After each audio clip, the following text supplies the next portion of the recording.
I'm Rebecca with 1C, and this is Silent Crash.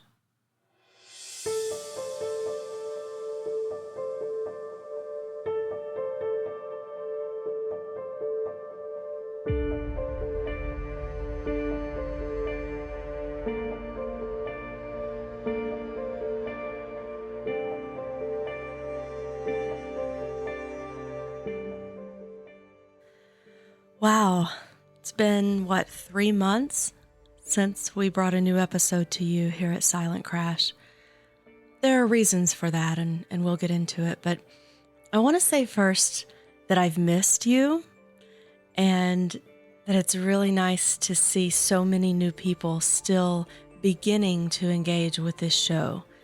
We see more people every single day, most of them from Michigan, begin listening to the show and educating themselves as to what is happening regarding the auto no-fault reform laws in Michigan. And that's amazing to see. I also have missed hearing from a lot of you and hearing how you're doing, how your situation is improving, or for some of you, unfortunately, not improving. But I just miss being in relationship with a lot of you. So it's good to be back.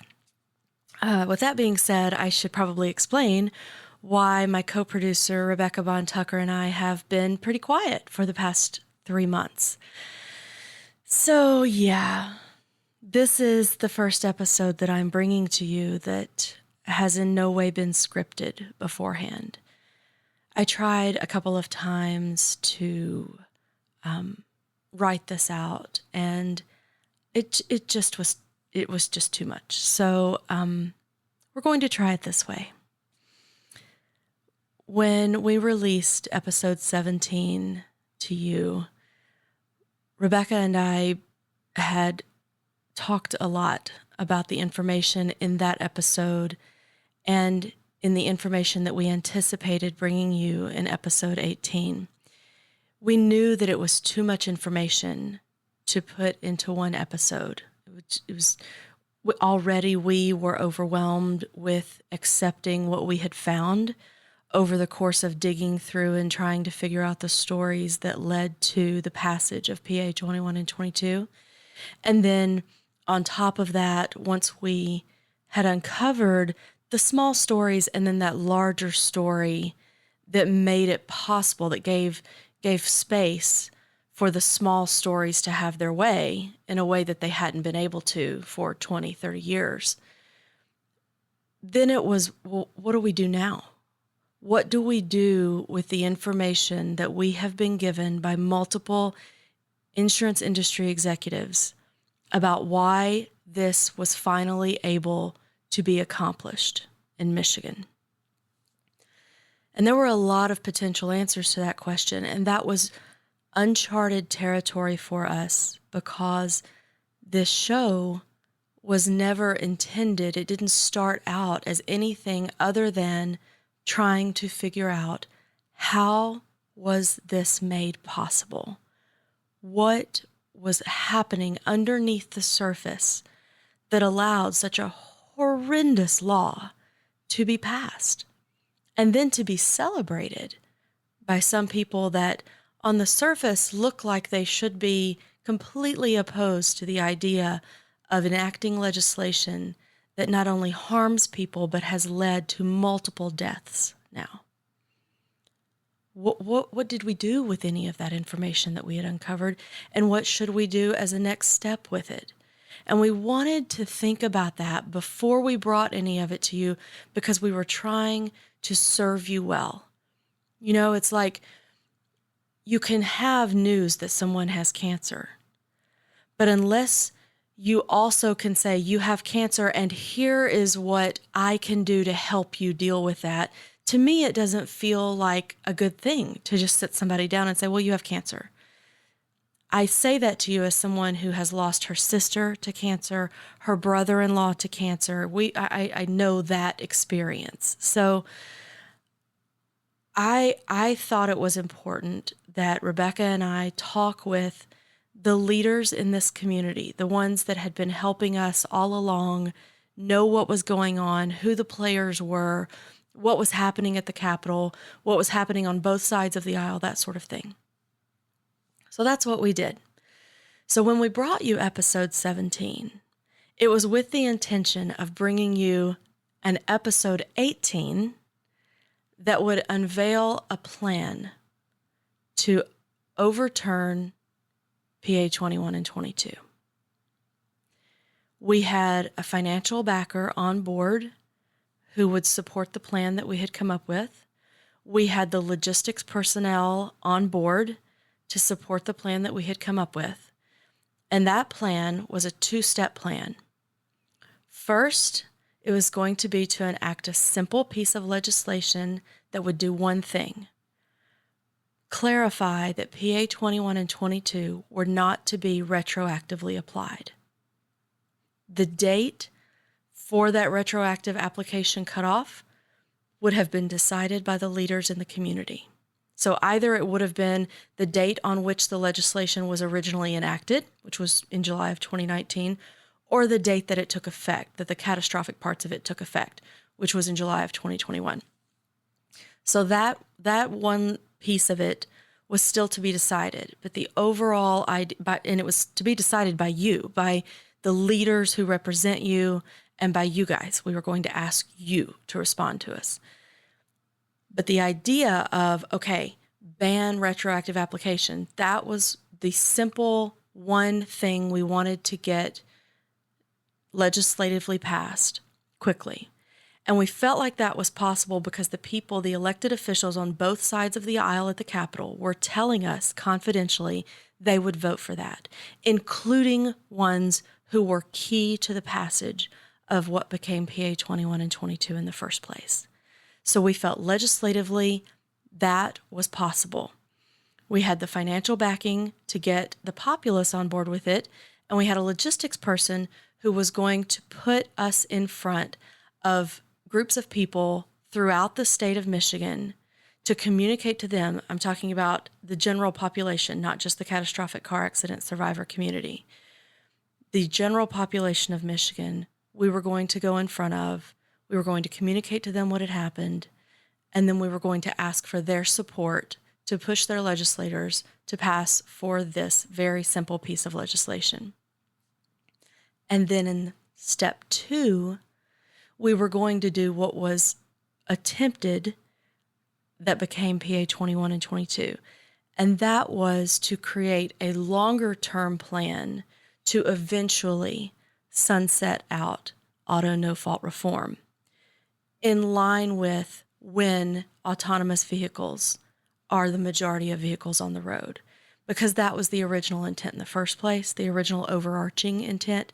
Yes, there were other motivations at play. We've talked about them on this show.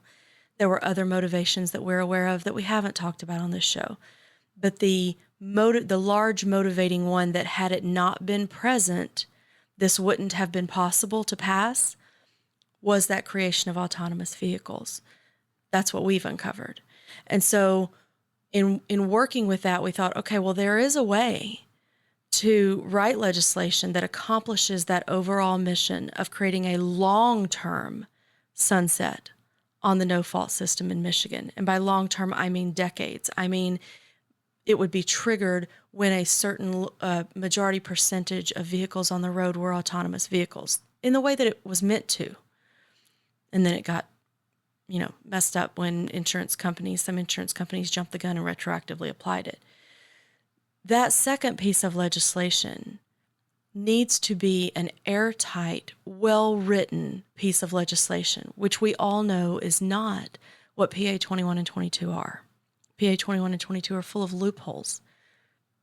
Many of you are suffering as a result of one of those loopholes, the retroactive application loophole. So we thought, okay, then if we go ahead and get retroactivity banned, now we have the time to actually create a good piece of legislation, and everyone can be heard. All of the stakeholders can be heard. Everybody can be operating in good faith because everybody knows why, the motivation behind why the legislation needs to be passed. The insurance companies that we were working with in terms of getting information from them, from their executives, were also on board with this idea. So I'm not saying the insurance industry lobbyists were on board with this plan, because as some elected officials communicated to us, there was then, and I don't know if there still is, an actual disconnect between those lobbyists and the insurance industry that they represent, because of the level of vitriol and vehemence that's happening at the Capitol over this issue, or that was happening 3 months ago at the Capitol. So we were working directly with the insurance industry executives on what is feasible here that you could get behind. So anyway, that was what we felt like was doable, that we could help with, and that that could actually be done, and that would be a good next step. It's not our place, though, as Silent Crash, to dictate to you what needs to be done. Our thought was, okay, let's put this idea out on the show and let's see what everybody has to say about it. That was our intent when we released episode 17. One of the ways that we were going to go about getting the feedback from the community was to have Zooms, multiple Zooms with leaders and influencers in the catastrophic car accident community. So that would be your CPANs and your heads of the agencies and your family members and We Can't Wait and those kinds of people. Instead, what happened is we released episode 17, and there was immediate response, some of it very extreme, to the episode. And so rather than move forward with, we were going to have those Zooms about, I think the first one was scheduled for a week after the episode came out. It may have been a little bit shorter than that, but it wasn't like that day. But what happened was on social media blew up with people having their opinions and their questions, and there was some miscommunication happening. There were some people who were posting false information in response to what we had uncovered. And we felt like, oh, that is definitely unhelpful to the community for there to be wrong information out there. And we don't want to be responsible for creating a forum for wrong information. So we immediately did a Facebook Live. I think it was that night that we released episode 17 to answer people's questions, to address some of the misinformation. And you can still see that on the Silent Crash Facebook page. I know some of you have watched it because you've emailed me your thoughts about it. And then we did go ahead, I think it was the next day, may have been 48 hours later, and we did a Zoom with some of the leaders in the community. And that was an interesting experience. It was, there were some, I think, on that Zoom who truly are able to keep the patients front of mind in their motivation. And then there were others who aren't.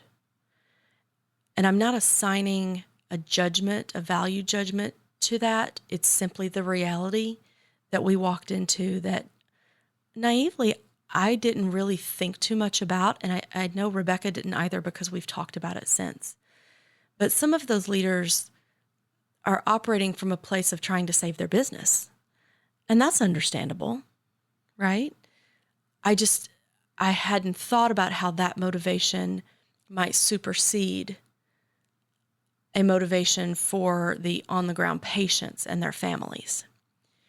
And so when we were running into some of these ideas to fix the problem that helped out agencies but didn't necessarily meet the needs of the patients and their families, like say with regard to family attendant care,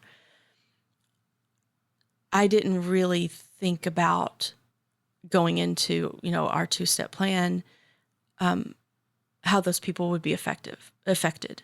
Because I thought if we ban retroactive application, well, they were fine financially before this was retroactively applied, so they'll be fine financially again. So they'll be taken care of too, the business owners, the caregiving business owners. But that met with some resistance. And some of that resistance took the form of personal attacks against me and against Rebecca. That was hard. That was hard. It was hard for a lot of reasons, but one of them was for me to watch Rebecca. She's a cousin of mine that I had absolutely no relationship with before this show. We built a friendship over the course of working on this issue and trying to fix this. And that's been an amazing gift of Silent Crash to me personally. Rebecca has a son, Dylan, who is a survivor himself. And that woman, she loves her kid. And she takes such good care of him at home. And I can see that it exhausts her. She lets me see that sometimes. And to see how some people were treating her as if she was somehow outside of this community and somehow had motives that would end up hurting her own situation, her own son. You know, I was raised in the South, and we don't, as we say there, we don't cotton to that kind of behavior. That was hard to watch because I couldn't go fight people and make them stop being ugly. And then they were ugly to me as well. And that was hard too. That was hard because I did this show, as uncomfortable as it is for me to say it out loud, at great personal cost. Every single dollar that my company had in reserve was spent on this show. I financially ran my company into the ground to do Silent Crash. And I'd do it again. Just to be very clear, I don't regret that because these stories, this story, needed to be told. And I'm grateful to have been able to do that. But when you're taking those kind of hits and you're trying to do things at personal cost, mine financial, Rebecca's financial, and emotional for both of us, and then the very people that you're trying to serve come at you. Yeah, anyway, it's just hard. So Rebecca and I kind of looked at each other and went, okay, maybe we just need to pause and think about this some more. And so that's what we did. We didn't think it would be a 3-month pause, but as we would talk and we would check in with each other, I took a job with another company. So I had to get on board with that, and I'm grateful for it. I'm still running my company, clearly still doing this show and other shows at 1C, but I also am working with a wonderful publishing house, a social justice press, and they are incredibly kind and wonderful people. It's called Chalice Press, and the publisher understands that I also love my company and allows me to continue to do that work as well as my work at the press. And but I needed to take the time to get on board with Chalice and meet my authors and figure out what was going on there. So over the course of all of that, Rebecca and I would still do talk, trying to figure out, well, what do we do with Silent Crash? And frankly, I wasn't even paying attention to the stats of the show anymore in that time. It was a really hard time. Emotionally, financially, it was tough. And then one day I was on the phone with Rebecca and she said, we got to figure out, what are we going to do? Do we just leave it? It feels wrong to just leave it. And I said, I agree. And so while I was on the phone with her, I pulled up the stats, and that's when I said, oh my gosh, Rebecca, people are still listening. New people are still listening. There's value in this information that we're sharing. And she said, I agree. And I said, okay, so we thought that when we released episode 17, we were going to pivot Silent Crash from a place of uncovering a story into advocacy for a solution. And that did not work. We decided it was not our place to lead in that regard if the leadership of the community was not in unity with each other on a solution. So maybe Silent Crash needs to continue in what it was doing in terms of sharing with the community what's going on. So it's a bit of a switch from trying to uncover what did happen to sharing with you what is happening. That is not a cheap endeavor either, financially speaking. And it requires your help, not just financially, because we have hard costs here of making this show. Equipment costs money, editing costs money, distribution costs money, maintaining websites, updating socials, all of that costs money. But it also costs time, and people's time is money, and it's going to require your time. If you are on board with the idea of Silent Crash being a place that maybe every 2 weeks, 2 to 3 weeks, brings you an episode informing you about what's happening on this issue, then we need you to commit to telling us what you know is happening. For some of you, that's going to be just letting us know what's going on in your situation. The public needs to continue to see the day-to-day impact of PA 21 and 22 on you. When I get those emails that somebody else has passed away, God, they're awful. And people need to know. The legislature, your governor, they need to know it wasn't just rhetoric when there were warnings given back in 2019 that this law would cause death. That wasn't just rhetoric, it was reality. So we need to tell those stories. We need to tell the stories of those of you who have lost your home. You've lost your jobs, your way of life, your community, all of that in addition to your life-sustaining care. And we need to share that. I think it's important that the legislature and your governor realize that wasn't just rhetoric. We also would love to share with you what's being done to address this issue. I know some of you think the answer to that is nothing. Maybe it is. Maybe it's not. But how would you know? Because for the most part, maybe there's a story every few weeks in your local media, but there's not ongoing, consistent coverage of what's happening. Not that we've been able to find. The few journalists that have covered this, Chad and Tracy, you guys are awesome. But we also know that you have a lot that you have to report on any given day of what's going on in Michigan.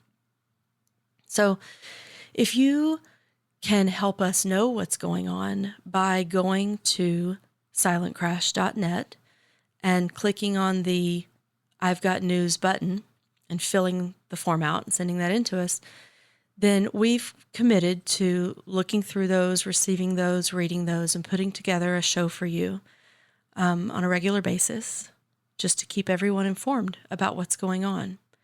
It's not an advocacy show. We won't be advocating for an individual solution. We'll simply be keeping all of you informed about what's going on. If you don't want that, then don't respond. And we'll know that this should just be the end of Silent Crash. It really is a place where the ball is in your court as a listener to let us know if this brings value to you and if you want it to continue. As I said, it's a pricey endeavor. You know, I was reading an article, I guess this was about 3-4 months ago now, in the New York Times. I get the New York Times on the weekends because, oh my goodness, I love the arts and the books section. But anyway, there was an article about podcasts, and it was specifically about podcasts like Silent Crash. They did not mention Silent Crash in the article, but it was podcasts like this, docuseries that are trying to uncover something. And it said the typical budget for shows like this are, the low budgets for shows like this are $250,000 to $300,000.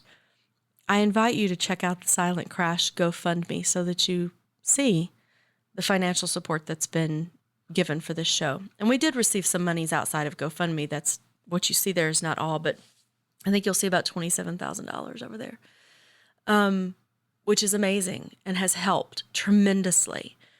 But I share the number with you from the New York Times because, number one, it's accurate, and number two, it's important to have perspective on the cost that's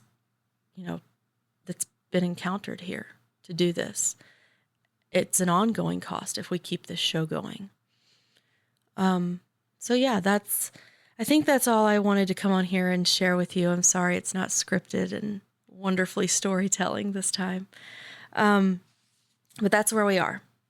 So if you want Silent Crash to continue as a place that keeps you informed of what's going on, of what stories are unfolding now in real time, as opposed to what happened in the past, although I guess we could share if we uncover more stories from the past, then go click on the button at silentcrash.net of I've Got News and let us know that.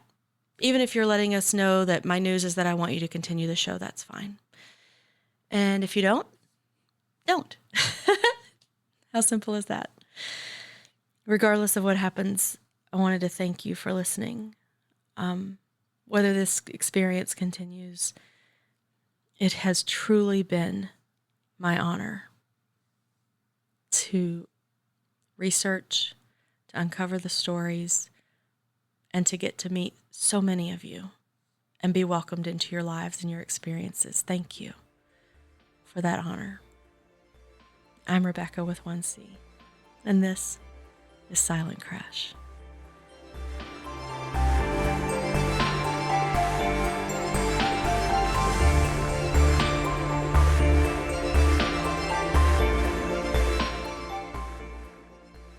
Follow and subscribe to Silent Crash, the quiet unraveling of Michigan's auto no-fault and the destruction of lives, wherever you listen to podcasts. For more information on what you've heard here and how you can help, visit silentcrash.net. Silent Crash is a production of the 1C Story Network. The show is written by Rebecca Seitz and produced by her and Rebecca Bond Tucker. Post-production services by Zischer LLC.